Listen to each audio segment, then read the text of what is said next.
Hey anime fans, BaronJ here with a double feature today, so try to pay attention to the words I'm saying as per usual. So here's a situation I run into a lot. Hey, you like anime and stuff, right? Who the hell do you think I am? Well, I'm trying to get into it, but I don't know what to watch. What are some series I should get into? Alright, I have a list of the 5 anime every new fan should watch to get started. Are you ready?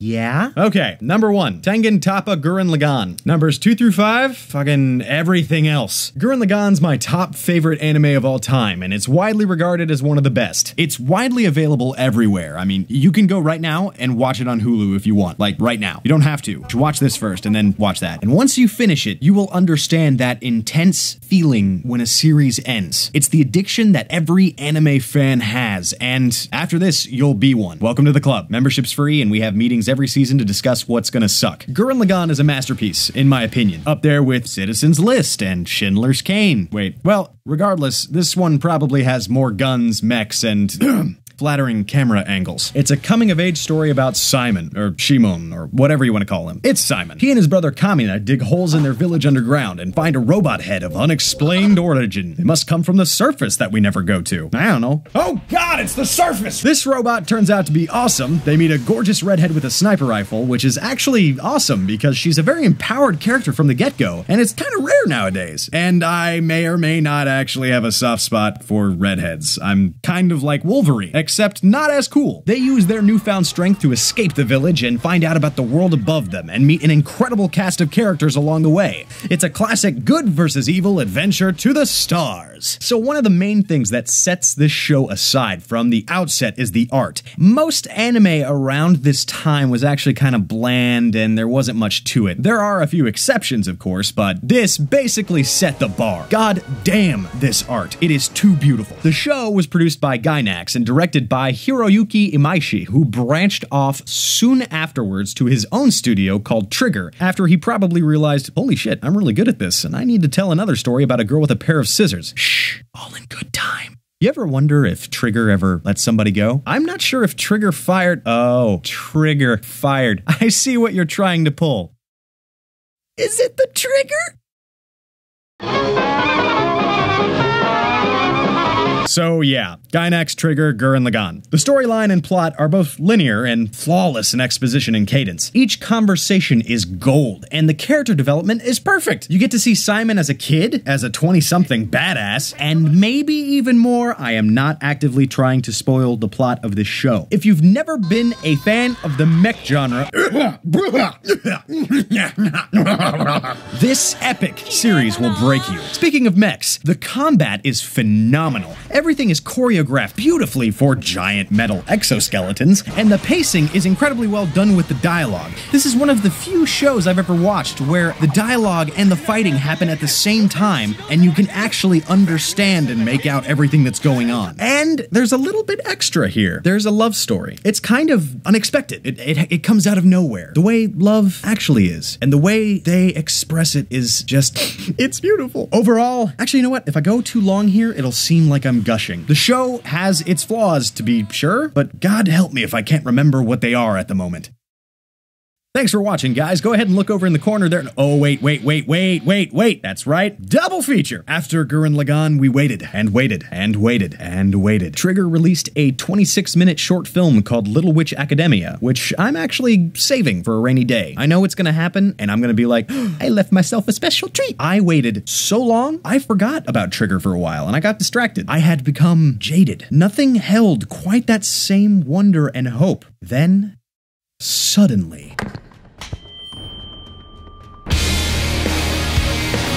this happened when I wasn't looking. Kill la Kill was Trigger's first full-length series that basically kicked all of the ass. You go to the store, you try to get some ass to kick, they say, we out, I'm sorry. Thank you for your business, have a nice day. I'm gonna warn you at the start here though. This show is semi-satirical and incredibly self-aware of the concept of fan service in anime, which means there's a lot of boobs, butts, nude transformation sequences, an entire tactical group of naked people for the sake of being naked, and other things. But the nature of the show explicitly explicitly deals with the concept of clothing, so don't complain. The quote-unquote plot is actually part of the plot, and if you're into that, there's something for everybody. The story follows Ryuko Matoi, who enrolls in the city-state/school Honnoji Academy, wielding half of a pair of mysterious scissors that are like the size of her body, Jesus. She believes that the dictator/class president, Kiryuin Satsuki, killed her father, and plans on returning the scissor blade left at the scene of the crime to its owner.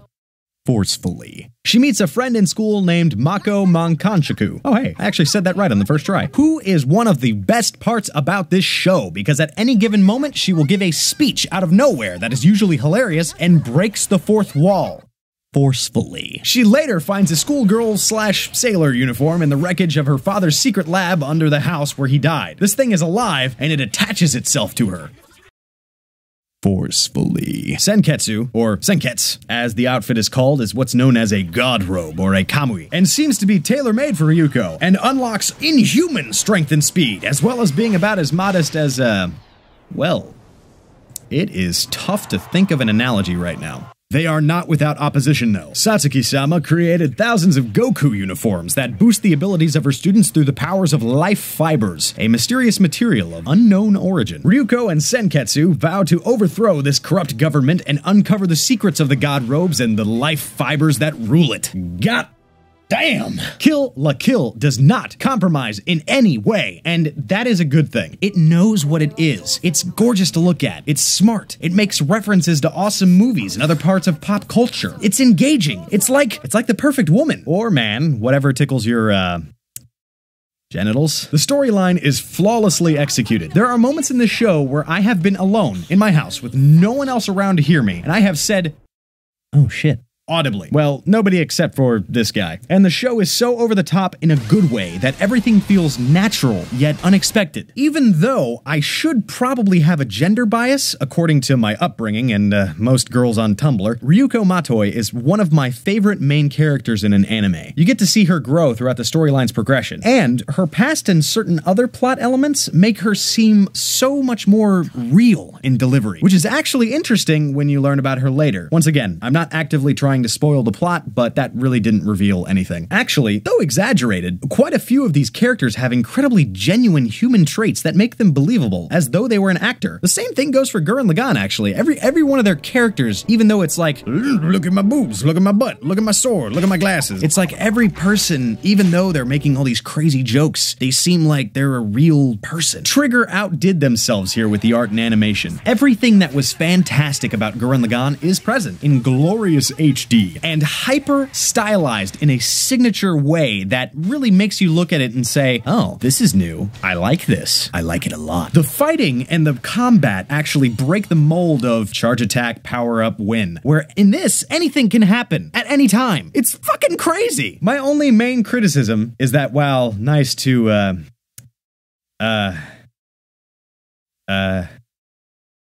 what was I talking about? Oh yeah, it's nice and all, but fan service does get old for a show that gets very, very serious in the second half. Gracefully though, the transformation sequences are shortened after a while, and when there is nudity, it's actually supposed to be there, or at least it feels like it. It's not like, oh, I dropped my pen. Oh, here's a flattering shot of my ass. And now that we've talked about both of these series in tandem, I need to discuss something else. What Trigger is very, very good at is music. Their music selection for each series is just absolutely perfect. In Gurren Lagann, hell, the ending theme actually spawned a meme on the internet. You ever heard Rao Rao Fight the Power? I mean, that's a thing. That's a thing from like 8 years ago. Oh god, I've been on the internet for 8 years. Kill la Kill actually exceeds that even more. Each song is dramatically timed and used in very specific events, but they're thematic, so they can bring them back at any time. That's called a leitmotif. Music knowledge for you. Overall, Kill la Kill isn't a spiritual successor to Tengen Toppa Gurren Lagann. It's a different, sexier animal entirely. And I hope that there are many more animals to come from the pens at Trigger. Do you see what I did there? Pens. Give it a second. Give it a second. Hey everybody, thanks for watching. There's a button over in the corner, but I actually wanted to mention something else right now. I have a few more ideas about stuff I want to do, but I am kind of looking for suggestions. So if there's anything you would want to see me review, anime, movies, or games, within reason, I will try to get to every one, but I am looking for anything that you guys want to see. So let me know in the comments, and thanks guys, bye-bye.